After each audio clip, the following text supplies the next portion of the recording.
لا حول ولا قوة إلا بالله العلي العظيم. أعوذ بالله من الشيطان اللعين الرجيم. بسم الله الرحمن الرحيم. الحمد لله الذي لا يبلغ مدحته القائلون ولا يحصي نعماءه العادون ولا يؤدي حقه المجتهدون الذي ليس لصفته حد محدود ولا نعت موجود ولا وقت معدود ولا أجل ممدود. فطر الخلائق بقدرته ونشر الرياح برحمته وابتدى بالصخور ميدان أرضه. ثم الصلاة والسلام والتحية والإكرام على نبينا وشفيع ذنوبنا وحبيب قلوبنا وطبيب نفوسنا بالقاسم المصطفى محمد.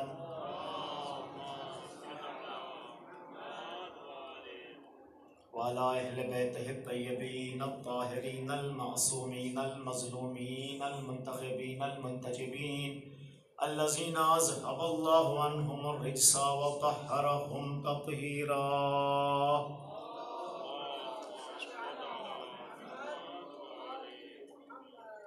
ولا سيما بقية الله في الأرضين روحي وأرواح العالمين لتراب مقدمه الفداء واللعنة على أعدائهم ومنكري فضائلهم وغاصب حقوقهم أجمعين. أما بعد فقد قال الله سبحانه تبارك وتعالى في محكم كتابه المبين وهو أصدق الصادقين وقوله الحق. بسم الله الرحمن الرحيم. وامتازوا اليوم أيها المجرمون ألم أعهد إليكم يا بني آدم أن لا تعبدوا الشيطان إنه لكم عدو مبين وأن اعبدوني هذا صراط مستقيم. صلاة الحمد.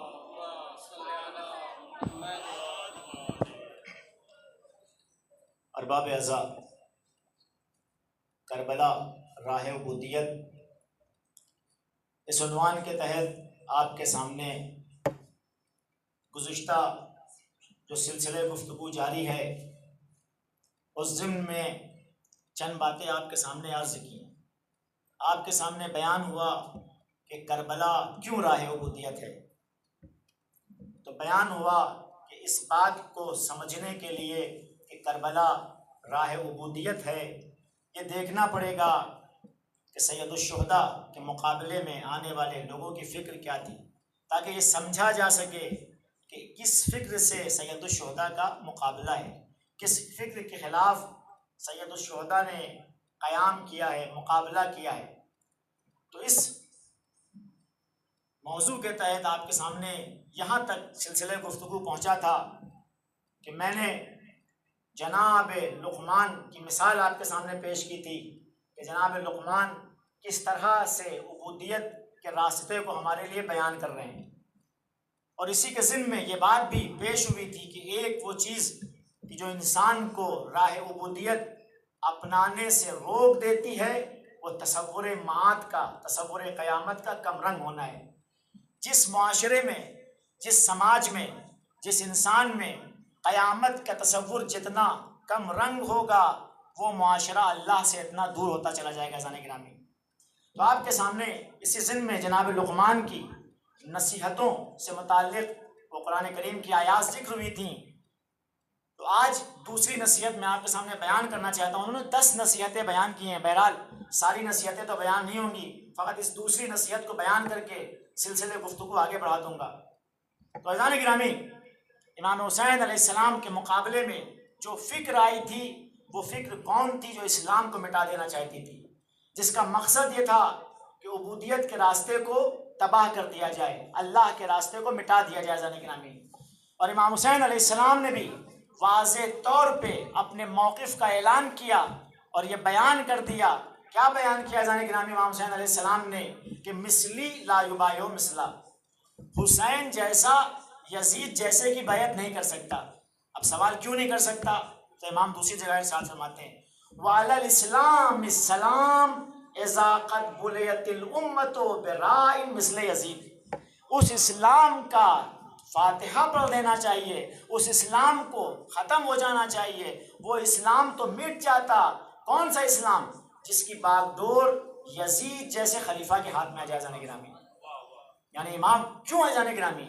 ایسی کیا بات ہے کہ اگر یزید کے ہاتھ میں اسلام کی باغ ڈور آ جائے تو اسلام مٹ جائے گا؟ دیکھیے جانے گرامی، راہی کہتے ہیں جو ریوڑ کو لے کے چلے، یعنی جو بکریاں ہوتی ہیں، جو ان کو چرانے والا ہوتا ہے، جو اس کو لے کے چلے ریوڑ کو، اس کو کہتے ہیں راہی عربی میں۔ تو عزیزان گرامی، اگر بکریوں کو بھیڑیے کے حوالے کر دیا جائے تو بتائیے بکریوں کا کیا حال ہوگا؟ وہ بھیڑیا بکریوں کو کھا جائے گا، ان کو تہس نہس کر دے گا، ان کو نابود کر دے گا۔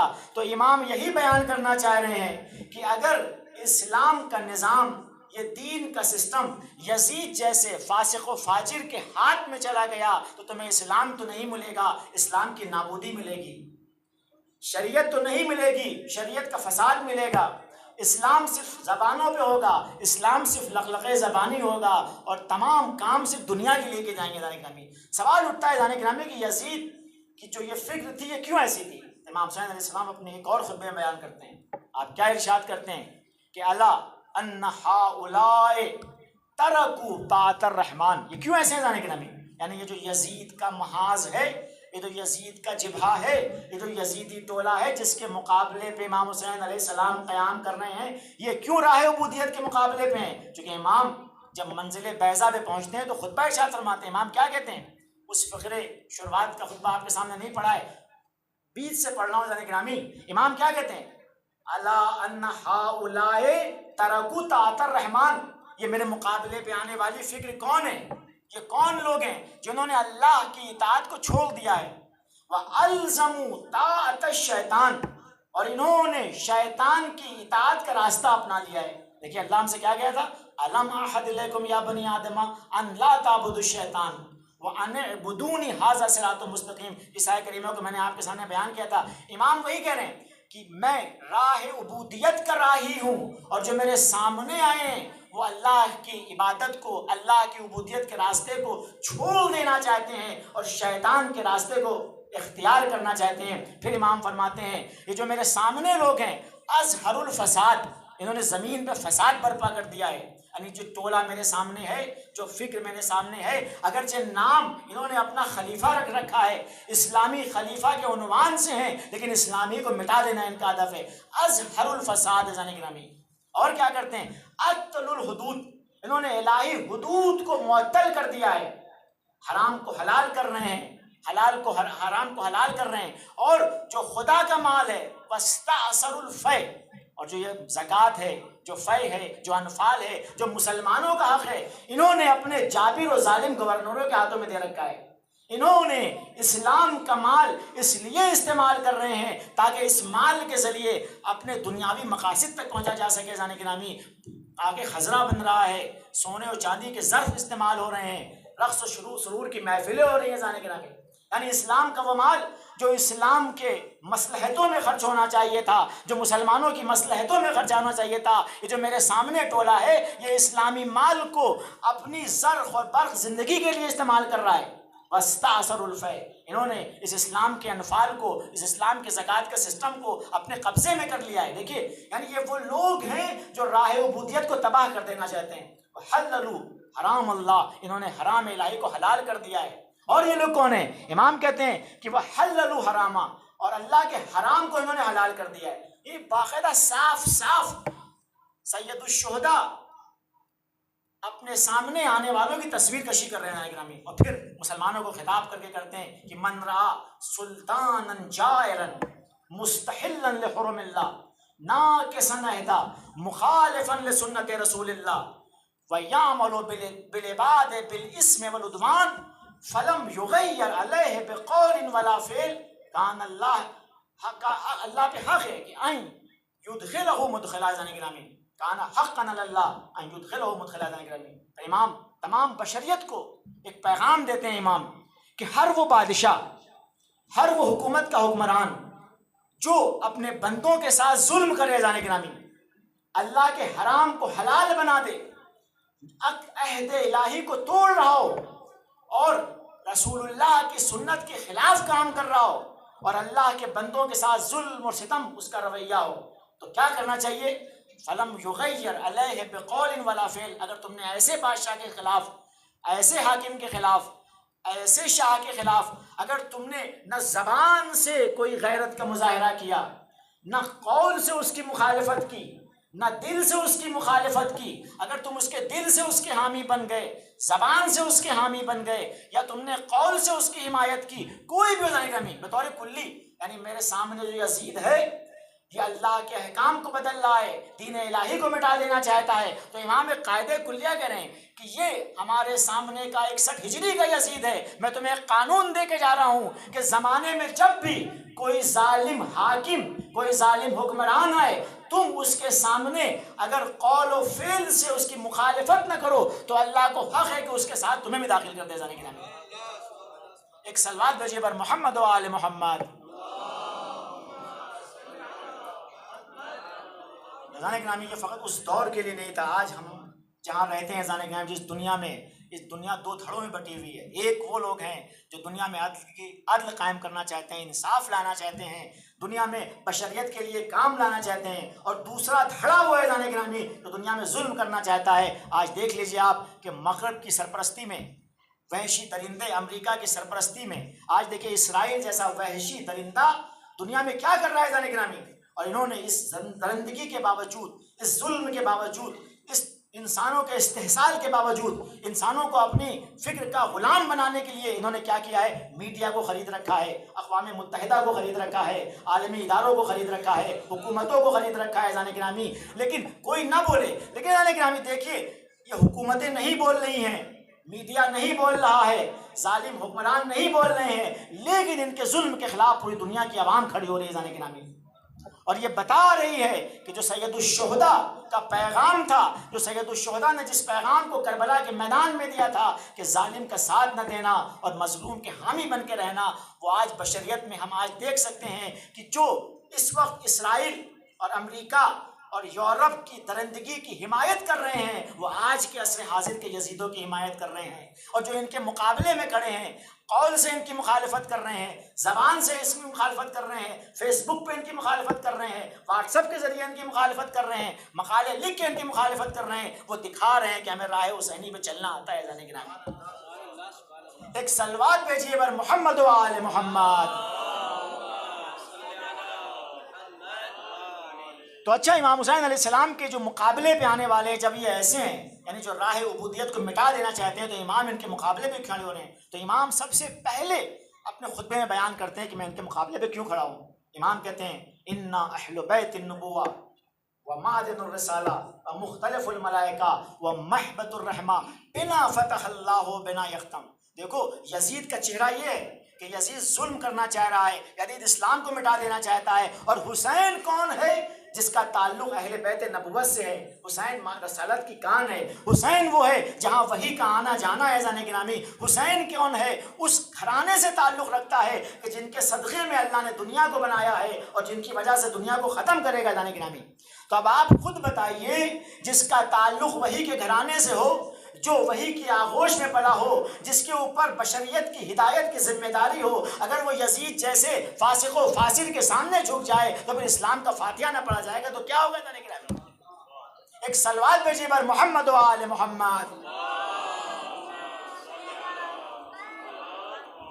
تو امام صاف صاف بیان کر رہے ہیں رضان گرامی کہ میں راہ عبودیت کو زندہ کرنے نکلا ہوں، اور جو میرے سامنے ہے وہ یزید کون ہے رضان گرامی؟ جو راہ عبودیت کو مٹا دینا چاہتا ہے رضان گرامی۔ ہاں عزیزوں، چونکہ وقت کے دامن میں گنجائش نہیں ہے، آج سرکار وفا حضرت ابوالفضل عباس کے تذکرے کا دل چاہتا ہے رضان گرامی۔ دیکھیے امام جعفر صادق علیہ السلام یہ ایک زیارت نامہ ہے کہ جس میں ایک صلوات جی بر محمد و آل محمد،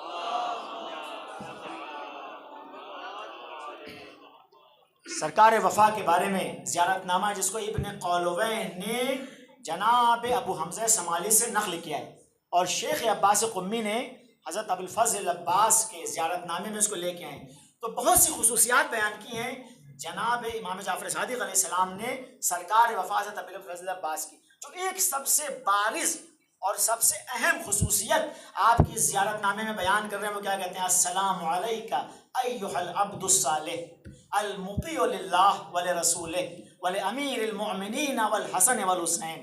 سب سے بڑی خصوصیت کیا ہے پروفیسر عباس کی جانتے ہیں آپ؟ کہہ رہے ہیں کہ سلام ہو آپ پر اے اللہ کے عبد صالح۔ یعنی سب سے بڑی خصوصیت کیا ہے حضرت ابوالفضل عباس کی؟ کہ آپ عبد صالح ہیں ذان گرامی، المطیع للہ۔ سب سے بڑی خصوصیت کیا ہے کہ آپ اللہ کی اطاعت کرنے والے ہیں، اس کے رسول کی اطاعت کرنے والے ہیں، امیر المومنین کی اطاعت کرنے والے ہیں، امام حسن اور امام حسین کے راستے پہ چلنے والے ہیں ذان گرامی۔ یعنی امام جعفر صادق علیہ السلام نے اس جملے میں جناب ابوالفضل عباس کی تمام حقیقت کو بیان کر دیا ہے کہ جناب ابوالفضل عباس کائنات کی وہ شخصیت ہیں کہ ان کی اور جو خصوصیات بیان کی جاتی ہیں وہ ایک طرف، لیکن سب سے بڑی خصوصیت کیا ہے کہ آپ اللہ کے بندے ہیں ذان گرامی۔ عبدیت کیا ہوتی ہے ذان گرامی؟ عبدیت کہتے ہیں کس کو ہیں؟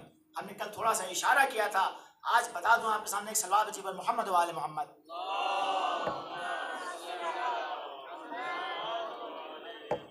ہاں عزیزوں، عبدیت وہ تاج ہے بشریت ہے۔ عبدیت وہ انسانوں کے لیے سب سے بڑا تحفہ ہے کہ جب پروردگار محبوب کبریا مرسل اعظم تاجدار انبیاء کو بھی خطاب کرتا ہے تو رسول کہہ کے خطاب نہیں کرتا ہے۔ جب خطاب کرتا ہے کسی اہم چیز کے لیے تو نبی کہہ کے خطاب نہیں کرتا ہے۔ جو سب سے بڑی خصوصیت اور سب سے بڑا ٹائٹل جو نبی گرامی اسلام کو دیتا ہے بہت خاص مواقع پر، تو وہ عبد کا تحفہ ہے ذان گرامی۔ آپ دیکھیے جب معراج میں لے گیا، جب معراج کیا ہے؟ بلندیوں میں لے جانا۔ پیغمبر خود بلند ہیں، باعث بقائے کائنات ہیں، مرسل اعظم ہیں، سردار انبیاء ہیں، اس کے باوجود کہ کائنات کی ہر شے پیغمبر کے صدقے میں پیدا ہوئی ہے، لیکن ایزان گرامی سب سے بڑے رسول ہیں، تمام رسولوں کے سردار ہیں، تمام انبیاء کے سردار ہیں، لیکن پروردگار عالم جب معراج کی منزلوں پہ اپنے نبی کو لے جا رہا ہے تو یہ نہیں کہہ رہا ہے رسول چلے آؤ، یہ نہیں کہہ رہا ہے نبی چلے آؤ، بلکہ کیا کہہ رہا ہے؟ سبحان الذی اسری بعبدہ لیلا من المسجد الحرام الی المسجد الاقصی۔ کیا کہہ رہا ہے؟ کہ پاک و پاکیزہ ہے وہ پروردگار جو اپنے بندے کو لے گیا، رات کی تاریکی میں لے گیا، مسجد الحرام سے مسجد اقصی تک لے گیا۔ تو جانب نامی سب سے بڑا خطاب، سب سے بڑا ٹائٹل جو کائنات میں کسی کو دیا جا سکتا ہے وہ کیا ہے؟ عبد خدا ہے جانب نامی۔ اسی لیے آپ کیا ہے کہ اگر نبی کو بھی پروردگار خاص موقع پر کسی اہم خطاب سے خطاب کرنا چاہتا ہے تو وہ خطاب کیا ہے؟ رسول کہہ کے نہیں پکار رہا ہے، نبی کہہ کے نہیں پکار رہا ہے، بلکہ عبد خدا کہہ کے پکار رہا ہے۔ صلی اللہ علیہ محمد و آل محمد۔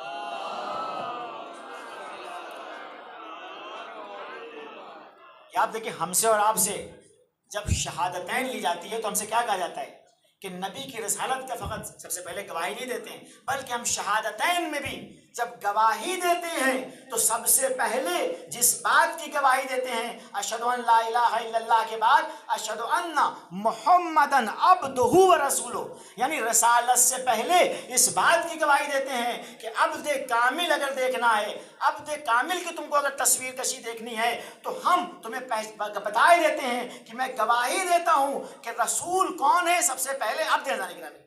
یعنی وہ تاج، وہ افتخار، وہ عظمت جو رسول کو حاصل ہے وہ اس لیے ہے کہ وہ اللہ کے عبد ہیں۔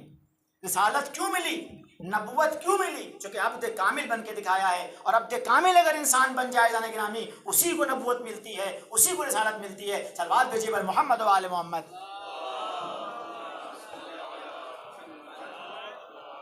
آپ دیکھیے جب پروردگار اپنے نبیوں کو خطاب کرتا ہے خاص موقعوں پر تو کیا کہتا ہے؟ وَاذْكُرْ عَبْدَنَا زَكَرِيَّا۔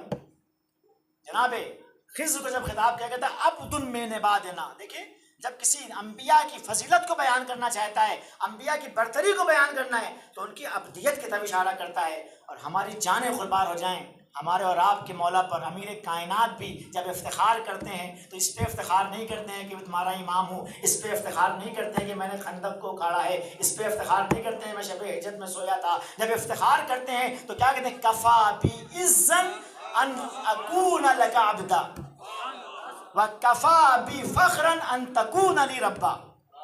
یعنی جب افتخار کر رہے ہیں تو اپنی ابدیت پہ افتخار کر رہے ہیں کہ مجھے اگر کوئی اعزاز مل سکتا ہے، اگر کوئی مجھے ٹائٹل مل سکتا ہے جو میرے افتخار کا باعث بنے گا، جو میری عزت کا باعث بنے گا، تو کفا بعزن ان اکون لک عبدا، میری عزت کے لیے یہی کافی ہے کہ اے پروردگار میں تیرا عبد ہوں جانے گرامی، اور میرے افتخار کے لیے یہی کافی ہے کہ تو میرا رب ہے جانے گرامی۔ تو جب سے بڑا ٹائٹل جو امیر المومنین اپنے لیے انتخاب کر رہے ہیں اور علی جس پہ افتخار کر رہے ہیں، وہ عبدیت کا وہ تاج ہے، وہ عبدیت کا ٹائٹل ہے۔ اگر انسان عبد بن جائے، ایک صلوات بھیجیے بر محمد و آل محمد۔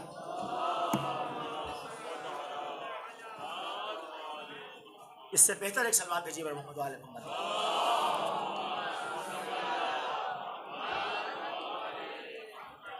تو عبدیت وہ تاج ہے جو بعض انسانوں کو ملتا ہے، اور آپ دیکھیے جناب سرکار وفا حضرت ابوالفضل عباس کے لیے جب صادق آل محمد، ناشر علوم آل محمد حضرت امام جعفر صادق علیہ السلام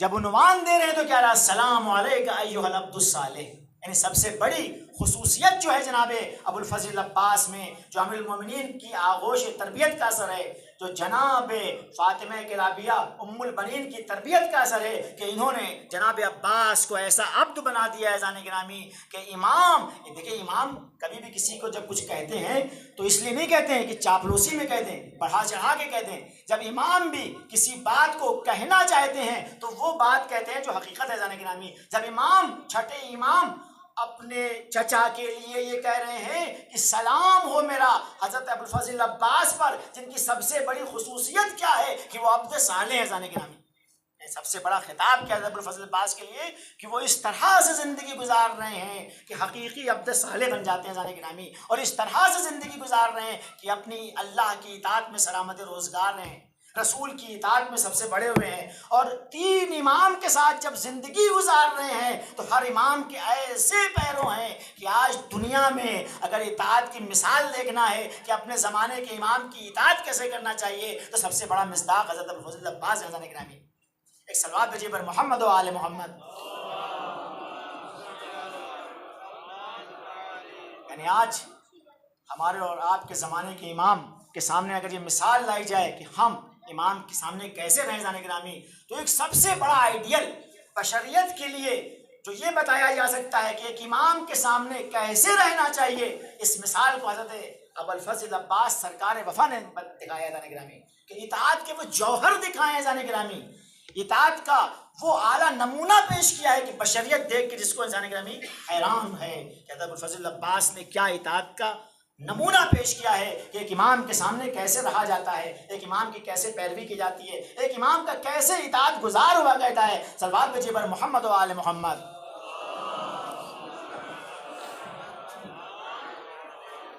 بس ایک آخری بات اور ربط مسائل، عزیزوں دیکھیے جناب حضرت ابوالفضل عباس اگر عبد تھے تو عبد ہوتا کون ہے جانے گرامی؟ دیکھیے غلام اور عبد میں فرق ہے عزیزوں، بس تھوڑا سا اشارہ آپ کے سامنے کر دوں۔ عبد کس کو کہتے ہیں؟ عبد کہتے ہیں اذان گرامی۔ غلام کیا ہوتا ہے؟ وہاں پہ استحصال کا تصور ہے، یعنی کیا مطلب؟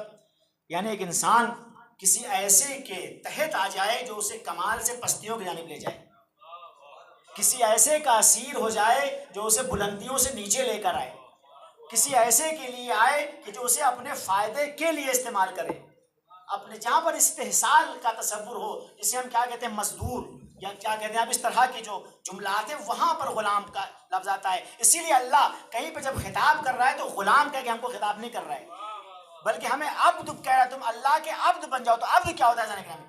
عبد کہتے ہیں جانے گرامی اگر جہاں عبد ہوگا تو سامنے رب ہوگا جانے گرامی۔ رب کس کو کہتے ہیں؟ رب کہتے ہیں اس پرورش کرنے والے کو کہ جو انسان کو زمین سے اٹھا کے آسمان پہ پہنچا دے، نقص سے اٹھا کے کمال تک پہنچا دے، بالقوہ سے بالفعل تک پہنچا دے جانے گرامی۔ اب پروردگار ہمارا رب ہے، رب تکوینی بھی ہے، رب تشریعی بھی ہے جانے گرامی۔ اب دیکھیے ہم خاک تھے، پروردگار کیا کہا سورہ دہر میں، حل اتی علی الانسان حین من الدہر، اس سورہ دہر کے 3 نام ہیں، سورہ حل اتی، سورہ انسان اور سورہ دہر، تینوں اسی پہلی آیت سے۔ حل اتی علی الانسان حین من الدہر، کیا انسان پہ ایک ایسا وقت نہیں آیا کہ لم یکن شیئا مذکورا، کہ انسان کچھ تھا ہی نہیں؟ انسان پہ کیا ایک ایسا وقت نہیں آیا کہ انسان کچھ نہ تھا؟ جب کچھ نہ تھا تو پروردگار کیا کہتا ہے کہ ہم نے اس انسان کو پیدا کیا. ہم نے کیا کیا؟ انا خلقنا الانسان من نطفۃ امشاج، ہم نے ایک مخلوط نطفے سے انسان کو پیدا کیا. کیوں پیدا کیا؟ نبتلیہ، تاکہ آزمائیں، تاکہ انسان کو آزمائیں کہ یہ عبد بنتا ہے کہ نہیں بنتا ہے. جب اس یعنی مقصد خلقت عبد بننا بنایا، پھر کہا کہ میں آزماؤں گا کہ تم اب بن کے دکھاتے ہو کہ نہیں دکھاتے ہو. زانے گرامی، اچھا اس عبد بننے کے لیے جو ضرورتیں تھیں اسے بھی دی. فجعلناہ سمیعا بصیرا، تو ہم نے اسے حواس خمسہ عطا کیے تاکہ حواس خمسہ کی روشنی میں اللہ کی عبدیت کے راستے پہ آگے بڑھے. جب دیکھا کہ اس کے حواس خمسہ ہر جگہ کام نہیں آ سکتے تو ہم نے کہا کہ انا ہدیناہ السبیل، ہم نے اس کو ہدایت دے دی تاکہ ہدایت کے راستے کو اختیار کر کے یا شاکر بن جائے کافر. یا دوسری آیت میں کیا کہتا ہے؟ واللہ اخرجکم من بطون امہاتکم لا تعلمون شیئا، کہ اللہ نے تمہیں ماں کے پیٹ سے نکالا تم کچھ نہیں جانتے تھے.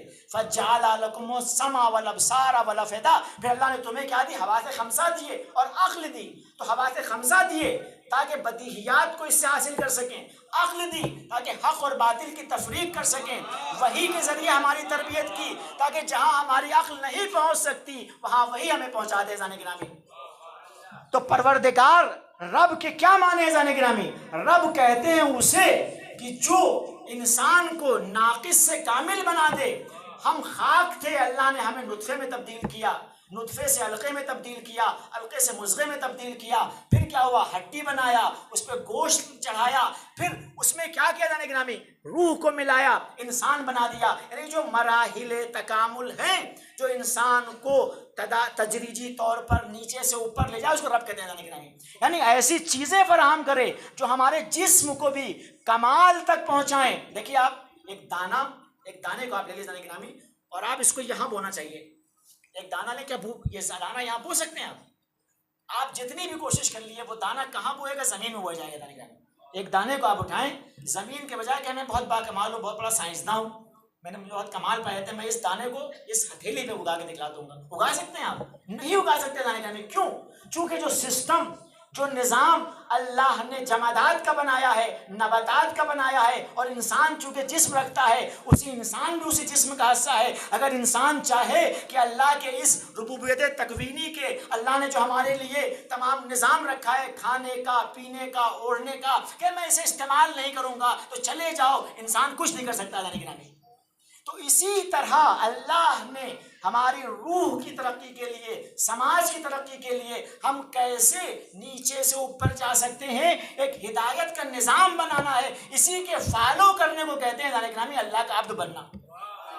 اور جو اللہ نے نظام بنایا ہے، یعنی جو تکوینی طور پر جو نیچر میں نظام ہے، اسے تو ہم چھوڑ ہی نہیں سکتے، وہ تو مجبور ہیں اسے استعمال کرنے کے لیے. لیکن نیچر کے علاوہ جو اللہ نے ایک قانون پیش کیا ہے، ایک وحی کے ذریعے، انبیاء کے ذریعے ہدایت کا جو سلسلہ پیش کیا ہے، یہ قانون بھی اس لیے نہیں ہے کہ ہمیں غلام بنائے، ہمیں اونچائی سے نیچے کی طرف لے جائے، ہمارا استحصال کرے، بلکہ ہمارے فائدے کے لیے اللہ نے کچھ سسٹم بنایا ہے. اگر ہم نے اس سسٹم کو فالو کر لیا، اطاعت کی، تو ہم اوپر سے نیچے نہیں آئیں گے بلکہ نیچے سے اوپر کی طرف جائیں گے. جانے گرامی، تو رب اس کو کہتے ہیں جو انسان کو ناقص سے کامل بنا دے. تو پروردگار کون ہے؟ اگر ہم اس کے عبد بنتے ہیں تو نقص سے کمال کی طرف ہمارا سفر طے ہوتا ہے. تو یہاں عبد بننا استحصال کے معنی میں نہیں ہے.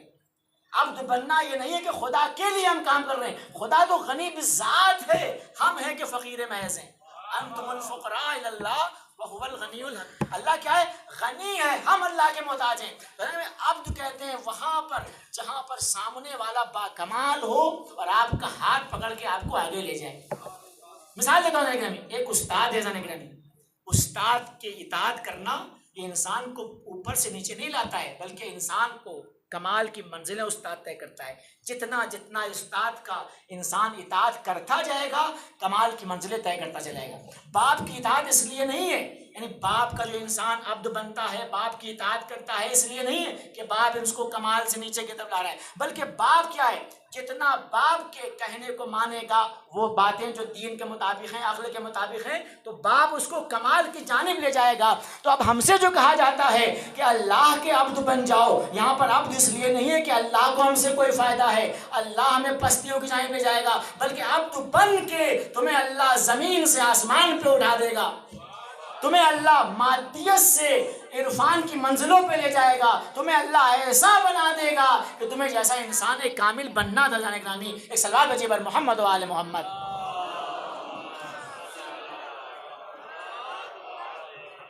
اور جانے گرامی چونکہ وقت کے دوران میں گنجائش نہیں، عبودیت وہ جوہر ہے جو انسان کو ہر اسیری سے، ہر قید سے کیا کرتا ہے، آزادی دلاتا ہے۔ جانے گرامی آج معاشرہ آزادی آزادی کے بہت نعرے لگاتا ہے، لیکن انسانوں کو شہوات کا اسیر بنا دیتا ہے، دنیا کا اسیر بنا دیتا ہے، مادیت کا اسیر بنا دیتا ہے۔ یعنی ایک طرف سے جو انسانی قوانین ہیں، نعرے تو آزادی کے لگاتے ہیں، لیکن اس نعرے آزادی کے نعروں کو پیچھے انسان کو غلام بنا دیتے ہیں، انسان کو غلام بنا دیتے ہیں شہوتوں کا، انسان کو غلام بنا دیتے ہیں کیا کہتے ہیں، مادیات کا۔ لیکن جب اللہ کہتا ہے کہ ہمارے عبد بن جاؤ، تو انسان کو آزاد کر دیتا ہے اللہ نفسیانی خواہشات سے، انسان کو آزاد کر دیتا ہے خواہشات سے، انسان کو آزاد کر دیتا ہے مادیت پرستی سے، انسان کو آزاد کر دیتا ہے دنیا پرستی سے، انسان کو آزاد کر دیتا ہے ہر دوسرے آدمی کی عبدیت و ربوبیت سے۔ جانے گرامی تو ایک سجدہ اگر اللہ کے یہاں ہو گیا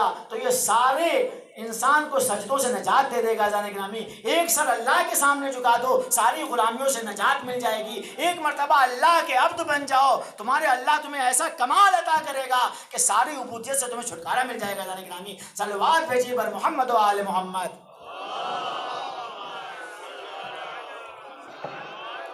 اسی لیے امام حسین علیہ السلام کیا کہہ رہے ہیں، جناب امام جعفر صادق علیہ السلام کہ جناب عباس عبد صالح تھے، یعنی جہاں پر اللہ کی اطاعت کی بات آئے تو ان سے بڑا اطاعت گزار نہیں ہے، جہاں امام کی اطاعت کی بات آئے تو ان سے بڑا اطاعت گزار نہیں ہے، جہاں اللہ کی عبادت کا مسئلہ آئے تو ان سے بڑا کوئی عابد نہیں ہے، لیکن جہاں پہ اللہ کے دشمنوں کی بات آئے تو ایک مرتبہ عباس جیسا کوئی شجاع نہیں ہے، عباس جیسا کوئی بہادر نہیں ہے، عباس جیسا ڈٹ جانے والا نہیں ہے۔ ایک مرتبہ عباس جب اللہ کے دشمنوں کے مقابلے میں آتے ہیں تو عباس کو دیکھ کے اللہ کے دشمن تھراتے ہیں، عباس کو دیکھ کے عباس کی آنکھوں کے اشارے سے اللہ کے دشمن ٹکراتے ہیں۔ یعنی عبد وہ ہے جو اللہ کا اس طرح سے مطیع بنے کہ اللہ کے سامنے عاجزی اختیار کرے اور دشمنان الہی کے مقابلے میں ڈر جائے۔ صلوات بھیجیے بر محمد و آل محمد۔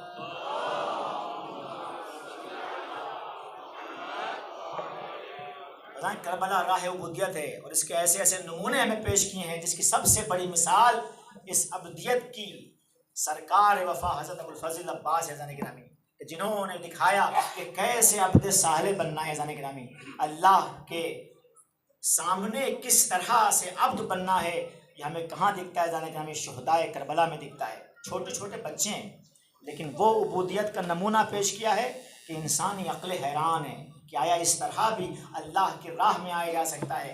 اس طرح سے حسین نے ہمیں اللہ کی عبودیت کا راستہ دکھایا ہے کہ حسین کا نام ہی ابو الاحرار ہو گیا ہے، یعنی ایسا اللہ کا بندہ کہ اللہ کے مقابل ہر غلامی سے چھٹکارا دلانے والا کون ہے؟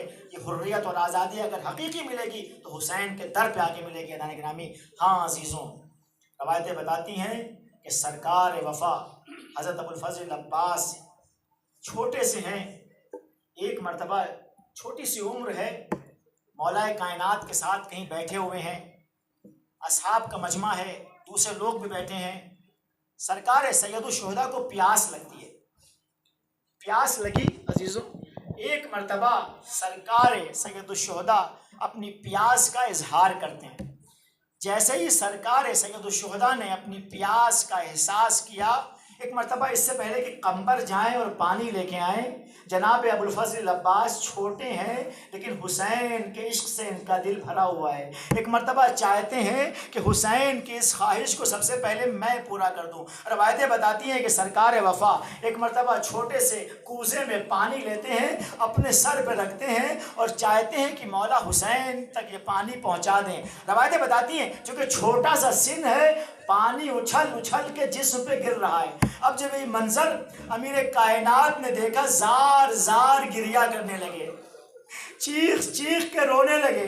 سامنے والوں نے کہا مولا یہ تو بہت خوشی کی بات ہے کہ چھوٹا بھائی بڑے بھائی سے کتنی محبت کرتا ہے۔ مولا کائنات کہتے ہیں کہ جو منظر میں دیکھ رہا ہوں تم وہ منظر نہیں دیکھ رہے۔ ہائے عباس، آج حسین کی پیاس بجھانے کے لیے جس طرح عباس کا جسم پانی سے بھیگا ہے، ہائے کل کربلا کے میدان میں جب عباس حسین کے بچوں کے لیے پانی کی سبیل کے لیے جائے گا تو عباس کا جسم اسی طرح سے خون سے نہا جائے گا۔ عباس تیری وفا کو سلام کہ تو امیر المومنین کی تمنا ہے، عباس تیری وفا کو سلام کہ تو زینب کی ڈھارس ہے، عباس تیری وفا کا سلام کہ تو حسین کا سہارا ہے۔ ہاں جو روایتیں بتاتی ہیں کہ جب صبح عاشور نمودار ہوئی، ایک مرتبہ عباس حسین کے ساتھ ساتھ ہیں، کبھی حسین کے ساتھ حبیب کا جنازہ لا رہے ہیں، کبھی حسین کے ساتھ عباس مسلم کا جنازہ لا رہے ہیں، کبھی حسین کے ساتھ حر کے جنازے کو لا رہے ہیں۔ صبح سے عباس علمدار ہیں، فوج کے علمدار کی ایک شان ہوتی ہے، فوج کے علمدار جب تک زندہ رہتا ہے فوج کی ڈھارس رہتی ہے۔ روایتیں بتاتی ہیں کہ عباس کے گودوں کے کھیلے ہوئے بچے بھی جب شہید ہونے لگے اور محمد کی لاش کو عباس کو خیمے میں لانا پڑ رہا ہے، ارے قاسم کا پامال لاشا جس نے عباس کے جگر کو پارا پارا کر دیا، ارے جب ان بچوں کے لاشیں کو عباس خیمے میں لا رہے ہیں، روایتیں بتاتی ہیں عباس تڑپ رہے ہیں، چونکہ عباس نے بچپنے سے سن رکھا ہے کہ اے عباس تمہیں اسی کربلا کے لیے علی نے ذخیرہ کیا تھا۔ عباس سوچ رہے ہیں ہائے عباس کی نگاہوں کے سامنے قاسم بھی شہید ہو گیا، ہائے عباس کی نگاہوں کے سامنے آل محمد بھی شہید ہو گئے، ہائے وہ وقت کب آئے گا کہ جس کے لیے مجھے ذخیرہ کیا گیا تھا میں کب کام آؤں گا۔ روایتیں بتاتی ہیں کہ ایک مرتبہ ہاتھوں کو جوڑے ہوئے مولا کے سامنے آئے، مولا آقا اس غلام کو بھی مرنے کی اجازت دے دیجیے۔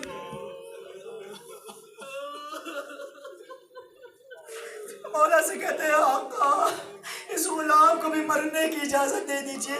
ایک مرتبہ سید الشہداء کہتے ہیں اے عباس تم تو میری فوج کے علمبردار، اے عباس تم تو فوج کے علمبردار ہو، جب تک علمبردار کا پرچم بلند رہتا ہے فوج کی امیدیں بندی رہتی ہے۔ ارے تمہارے پرچم کو دیکھ کے خیمے میں بیبیاں چین سے سوتی ہے، اے عباس تمہیں مرنے کی کیسے اجازت دے دوں؟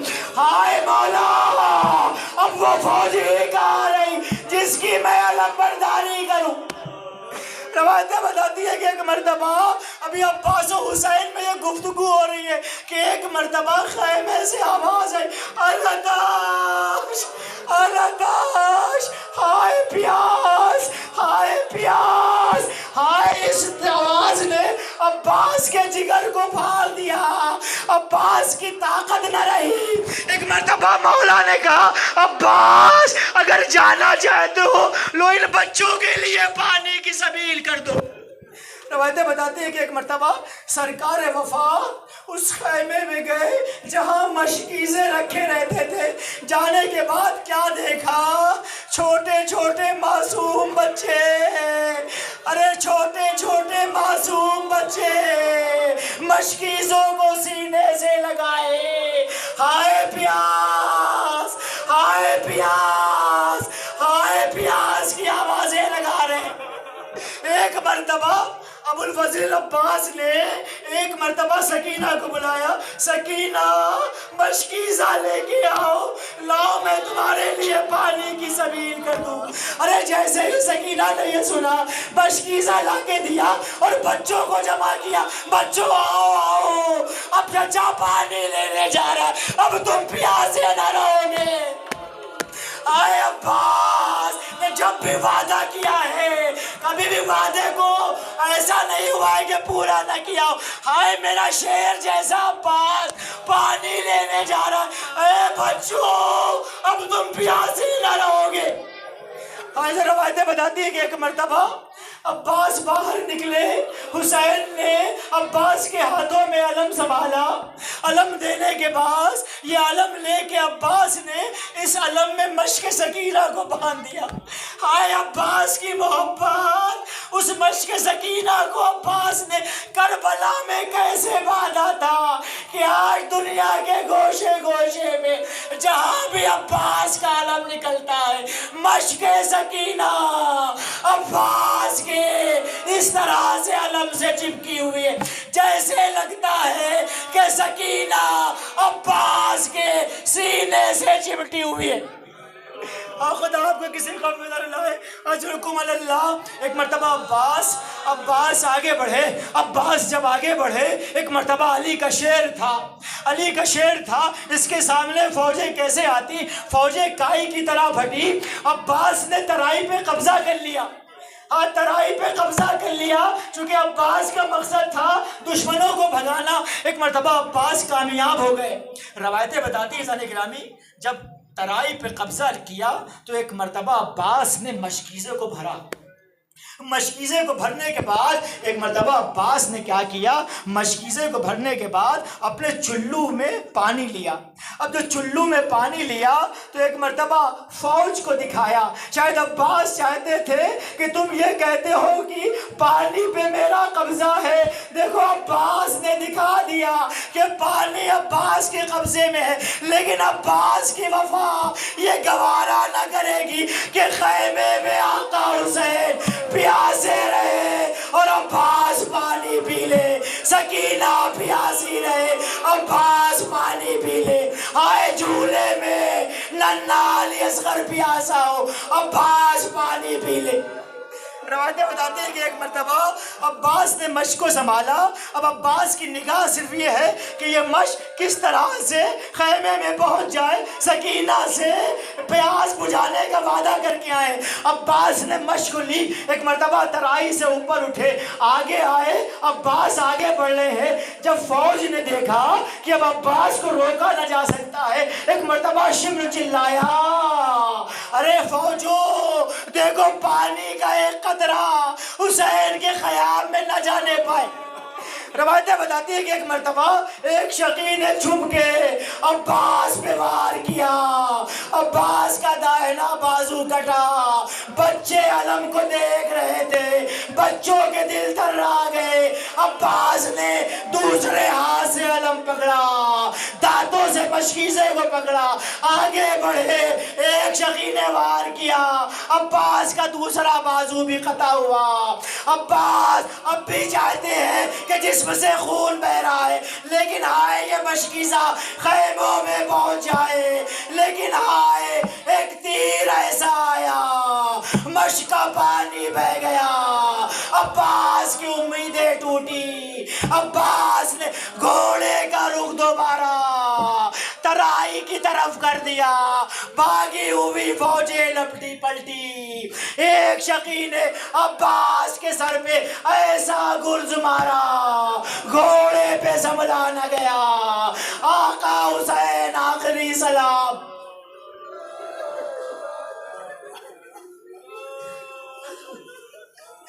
آئیے بس آخری بات اور آپ کی زحمت تمام، آپ مولا عباس کا علم اٹھائیں گے اور حضرت معصومہ کو پرسہ دینے ان کے حرم تک جائیں گے۔ غازی عباس کا علم اٹھانا تو اس بات کو سوچ لینا کہ جو وفا غازی عباس میں تھی وہ عباس کے علم اٹھانے والوں میں بھی ہونا چاہیے۔ ہاں عزیزو، روایتیں بتاتی ہیں، بس آخری جملہ، خدا آپ کو کسی غم میں نہ رلائے سوائے غم مظلوم کربلا کے۔ روایتیں بتاتی ہیں کہ عباس کے دو شانے نہیں ہیں۔ جناب سیدہ ایک خطیب کے خواب میں آئی اور اس سے کہا تم میرے بچے کے مسائل نہیں پڑھتے۔ مولا میں تو آپ کے بچے کے بہت مسائل پڑھتا ہوں۔ نہیں تم میرے بچے کے مسائل نہیں پڑھتے۔ اے آقا میں کون مسائل نہیں پڑھتا؟ تم حضرت ابو الفضل عباس کے وہ مسائل نہیں پڑھتے۔ اے آقا کون سے مسائل نہیں پڑھتا؟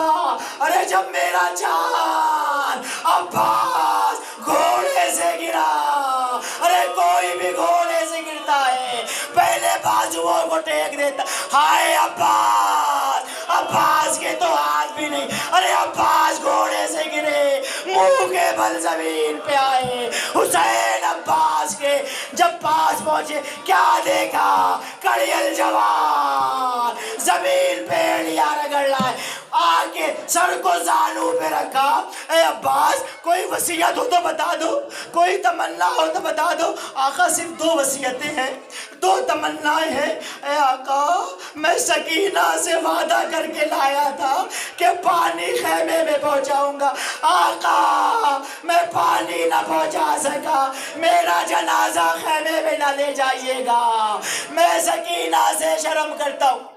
آقا دوسری تمنا یہ ہے آقا کہ جب میں پیدا ہوا تھا تو سب سے پہلے آپ کے رخ انور کی زیارت کی تھی، اب آخری وقت ہے، چاہتا ہوں کہ آخری وقت آپ کی زیارت کر لو۔ حسین نے عباس کے آنکھوں سے خون کو صاف کیا، آقا نے آقا کی زیارت کی۔ اے عباس میری بھی ایک تمنا، تم نے کبھی بھی مجھے بھائی نہ کہا، ہمیشہ آقا کا ایک بار بھائی کہہ دو۔ عباس نے حسین کو بھائی کا، روح قفص عنصری سے پرواز کر گئی۔ واہ عباسا، واہ علی اکبرا، واہ حسینہ۔